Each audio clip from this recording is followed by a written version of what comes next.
objects are supposed to be harmless, right? A puzzle box, a VHS tape, a doll, ordinary items. But in horror, cursed objects are anything but ordinary. They're vessels for terror, conduits for evil, and sometimes they just refuse to let you live. Cursed object horror movies take the familiar and make it unfamiliar and terrifying at once. These are the kind of films that make you think twice before touching anything at the thrift store, a yard sale, or even something you find in your own attic. They combine mythology and suspense to create something that no other subgenre can do. Today, I'm breaking down 5 cursed object horror movies that you need to watch. We have classics, modern hits, and everything in between. From iconic villains to terrifying mythology, these films show that some things are better off never touched ever. Like, never touch these things. So if you're ready to be scared by the objects that you thought were safe, well, you're in the right place. Let's dive in. Our first movie is Hellraiser from 1987. Hellraiser is an absolute classic and honestly one of the most terrifying cursed object horror movies that's ever been made. The story, the atmosphere, and the lore that it sets up for the rest of the franchise is super iconic, and this film just lays the foundation that the rest of the movies are able to follow. And although they never really live up to the hype of this first film, it still laid perfect lore and just made an amazing franchise. Every time I watch it, I'm struck by how amazing and terrifying the horror actually is. It's dark, really twisted, and unrelenting. It's just something that you'll never forget. The film centers on Frank, who discovers the Lament Configuration, a mysterious puzzle box that opens a gateway to another dimension. When solved, it unleashes the Cenobites, sadistic beings who live to torture and experiment on the souls of humans. The story follows Frank's return from death, his sister Julia, and the chaos that the puzzle box brings to their lives. The Lament Configuration isn't just a box, it is the ultimate cursed object. It represents temptation, curiosity, and the danger of wanting more than you should. It's fascinating because it's beautiful, like it is a elegant looking box, but once you get it going, once you unleash it, it is like one of the most terrifying and horrifying things that you will ever see. The tension appears from the moment that the box appears. Like, once this thing pops onto the screen, you know you can never go back and everything is kind of ruined. Plus, this film introduces Pinhead, one of horror's most iconic villains. And the way that the configuration ties directly into his mythology and his lore is actually genius.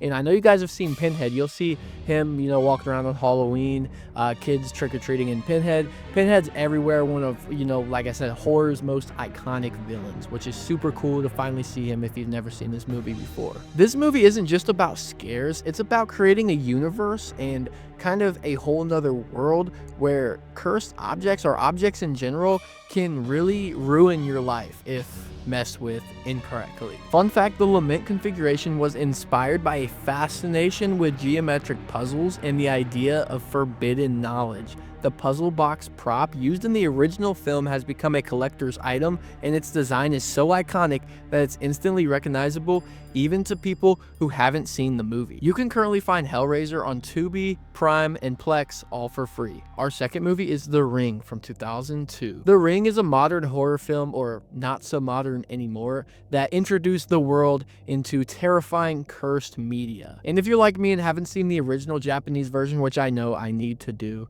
okay, let me know down below. I know I need to watch that movie. But you still don't need to watch that to still have a grasp on this movie and be absolutely terrified by the story itself. It's just an amazing plot and story that, would just ruin your night. This is one of the horror films, the first horror films that I've ever watched, so it is nostalgic to me by how it ruined my childhood, really. It was super scary to me, and now, even though I'm older, and if you guys weren't, maybe some of you are younger and weren't able to, be around during VHS times, but I was. That was like my childhood, and VHS was terrifying, and like even just screens today are still super scary, and this movie is the reason for that. The story follows a journalist, Rachel Keller, who investigates a mysterious VHS tape that allegedly kills anyone who watches it 7 days later. After her niece dies under suspicious circumstances, Rachel watches the tape herself, uncovering its creepy imagery and unsettling unsettling story. She must race against time to unravel the curse and survive. The VHS tape is the ultimate cursed object here. It's, ordinary on the surface, but deadly once you actually interact with it, which makes it even more scary because it's just a regular object that people have around their house everywhere. You wouldn't think twice to look at it. You probably have hundreds of them. But when you actually, mess with it the wrong way or accidentally put it into the VHS player and watch it, you might just die. The idea that, again, something so relatable as a VHS tape can, once interacted with, bring about such terrible and insane consequences is such like a normal fear that I think a lot of people have, especially when moving into a new house or like going to a new spot. Just like kind of weary to, interact with these different ordinary items because you just never know. The tension builds from the moment Rachel watches this tape, and every single frame on this tape, guys, is so scary. Like, if you've seen it, it is so unnerving, and it like makes you feel like you're being cursed as well while watching this movie. And this one's not just about jump scares, it's about psychological horror that sticks with you after the credits roll because, again, like, yeah, there's scary imagery in here, but the psychological fact that you're like, okay, this might be cursed, this might be cursed, this might be cursed, and if you, watch this during VHS times, this was a true fear and a fear that people still have today, like putting in a VHS tape, like even, the ones that don't have anything on it, like a blank one that you could put your own movie on or like you could record something on, don't even put that in because it might just be cursed. Fun fact, when the film released, some VHS copies were intentionally cursed as a marketing stunt in select areas, creating buzz and adding a meta layer to the movie's legend. The imagery and editing of the tape were crafted to be subconsciously unsettling, which is why it still freaks people out decades later. And if I bought a VHS tape of The Ring and I put it in and it was cursed and had that cursed tape, dude, I would burn down my house. You can currently stream The Ring on Google Play, Apple, and Prime, to name just a few. Our third movie is Talk to Me from 2022. Talk to Me is one of the more successful modern horror movies that's came out recently, and especially a big hit for those who like cursed object horror movies, which I love this subgenre. The movie nails tension, dread, scares, and like that kind of question of what would you do in this situation? Kind of nothing. You're kind of cooked, but it does raise that question. You think about it for a little bit. The story revolves around a group of friends who discover a ritual that allows them to contact the dead using a mysterious embalmed hand. When Mia tries it, things quickly spiral out of control as the spirit she summons begins to haunt, possess, and punish them. The hand itself becomes a central cursed object, seemingly harmless until it's used, and once touched, it's nearly impossible to stop its deadly consequences. The cursed object here is so genius because it's actually interactive. It's not just an object itself. You have to actually, perform the other half, which is the ritual, and say, I let you in. So because of that fact, the characters actively engage to participate in this, and because it's like a party setting, you kind of feel that peer pressure type of vibe. And from watching it from afar, you might be like, no, why would you ever do that? That's so stupid. But you gotta think these are high school kids, who are susceptible to peer pressure. So you could see yourself, if you were in their shoes, maybe even participating in this just to be cool or just to fit in with that peer pressure, and really falling for this trap that quite costly, it could kill you. And because of that, you really feel like you're in the shoes of this character, and you honestly just feel how terrifying it would be to be in the shoes of Mia and to try to, navigate this situation and figure it out and just kind of explain, because no one's believing you that, a cursed hand did this or whatever. So it is truly terrifying to just think of, what would you do if you were in her shoes? And the infamous headbanging scene is honestly so disturbing, like the sounds, the practical effects, of which I'm pretty sure the practical effects, but they are absolutely brutal, and they just make you want to, cover your ears, look away from the screen because it is nasty. Fun fact, the embalmed hand used in the movie was crafted to look eerily realistic, and the filmmakers designed each interaction to feel like a real ritual gone wrong. The object's history is explored just enough to make it feel cursed in universe, connecting mythology with modern horror sensibilities.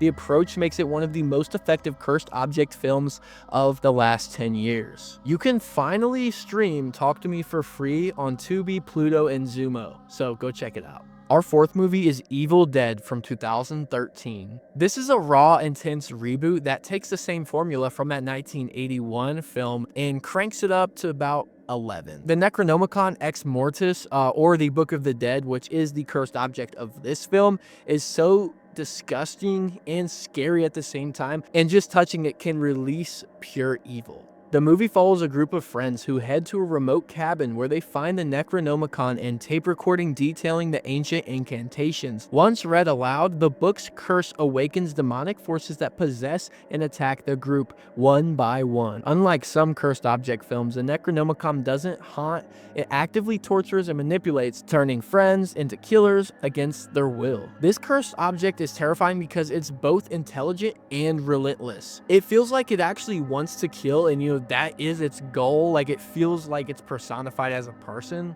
And the movie does an incredible job at making you feel trapped. You feel like helpless with these characters. Like, what would you do in this situation? Which the answer is nothing, absolutely nothing. But you just feel so trapped in this situation. You have no idea what to do because all these forces are against you. You made a bad mistake. You opened the book, but at the end of the day, once it's done, and you're cooked. Watching these friends descend into madness while, the cursed object is tormenting them is pure horror gold. It's brutal for its claustrophobic feel, it's very scary because it's cabin in the woods type of feel, and it's just an all-around terrifying film, one of the scariest that I've seen. Not to mention the absolutely insane practical effects that are used in here. There's some situations which these characters get into and, have to escape with practical effects.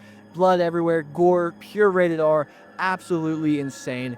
This movie just rocks. It's terrifying and disgusting. Fun fact, the filmmakers intentionally kept the Necronomicon's design faithful to the original 1981 Evil Dead trilogy, using detailed prosthetics and practical effects to make it feel real on set. Every page, every symbol is meant to feel like it carries the weight of centuries of evil, which it absolutely does in the story. You can currently stream Evil Dead for free on Tubi. Our fifth movie is Annabelle Creation from 2017. This movie is honestly one of the best in the Conjuring universe, and if you guys know me, you know I absolutely adore that franchise, and I love pretty much every single movie except for give or take a few. And this one, I go back and forth. You ask me one day, it's going to be my favorite Annabelle movie. You ask me another day, Annabelle Comes Home is my favorite movie. It all depends, but either way, this movie is one of my favorites. And of course, that's because it absolutely nails the idea of a cursed object being very personal and terrifying. The cursed object here, of course, is Annabelle, the doll. Seemingly innocent, but harboring a dark, malevolent, evil force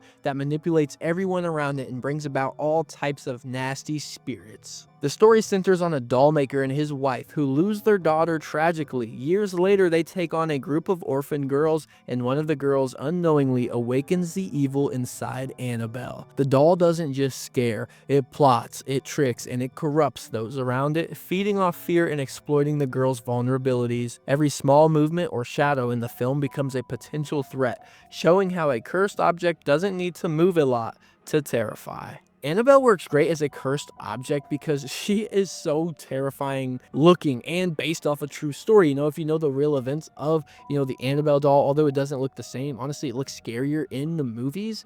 And it is just so scary, to tie that back, because my mom grew up around the time when the Annabelle doll, that was going viral, they call it viral, but in the news, things like that. And she refuses to watch this movie because of the real events. The tension builds around Annabelle in subtle, smart ways because she doesn't move herself, but she brings about spirits. And, she moves a little bit, tosses and turns, but she herself doesn't do the acts of killing for the most part. Like, a lot of the times you don't even see her, but you feel her curse. This is perfect for fans who love a slow build, kind of intelligent plot, but also still love the lore of the Conjuring universe, because again, this is in the Conjuring universe, so you're getting that lore of Annabelle connecting to these different movies, connecting to these different events, which, if you ask me, is absolutely awesome. The scares are both supernatural and psychological, so you get the jump scares and you get just pure dread that makes for this film to be very, very terrifying, and also helps Annabelle to be one of the most iconic cursed objects really ever. Fun fact, the filmmakers designed the doll with a deliberately old-fashioned, almost antique look to make it feel out of place and unsettling in every scene. They also film many sequences in low light to make Annabelle seem like she's lurking just outside your peripheral vision, which is terrifyingly effective. You can currently stream Annabelle Creation on HBO Max, Hulu, and Sling, to name just a few. Alright, so those are my 5 cursed object horror movies that you need to watch, but if I had to pick just one that I recommend the most, it's actually going to be Annabelle Creation from 2017. I know the Annabelle movies kind of get a lot of hate online, but to me, I have a bias because of nostalgia, and I just really love these movies. I grew up with the Conjuring franchise, so you know, with that original 2013 Conjuring, it hinted at Annabelle, and the Annabelle story always intrigued me because it just seems so terrifying, and I was always looking for the scariest movies. So I do have a connection with this movie because I kind of grew up on this franchise, so I love this film, and I really want everyone to go back and give it a second try if they didn't like it at first, because I truly do believe that this movie is absolutely amazing. And this one stands out because it truly shows how terrifying Annabelle can really be. Annabelle isn't just a spooky doll, she lives in the story. Every glance, every small movement, every quiet moment builds tension that makes you never want to leave a room with her in it. The way the movie develops her backstory and connects her to the rest of the Conjuring universe makes her feel like a living, breathing threat, and that's exactly what a cursed object should do. If you've ever written off any of the Annabelle movies, especially this one, please go back and give it a watch. I swear by this movie, and I swear you will love it. It is just awesome, and I always recommend this to people who say, you know, they're not big fans of the Conjuring franchise. It is one of the best in the franchise. It really makes me so interested in the Annabelle story in general. So if you wrote it off, go back and give it a second try. Let me know down in the comments below what you think of these movies, and if there's any that I missed. Also, let me know if you've ever been terrified of a cursed object in a movie. Maybe it kind of ruined your childhood or kept you up at night. Please drop a like and hit that subscribe button, or Annabelle will be in your walls. Thank y'all so much for watching. Have a blessed day, and peace!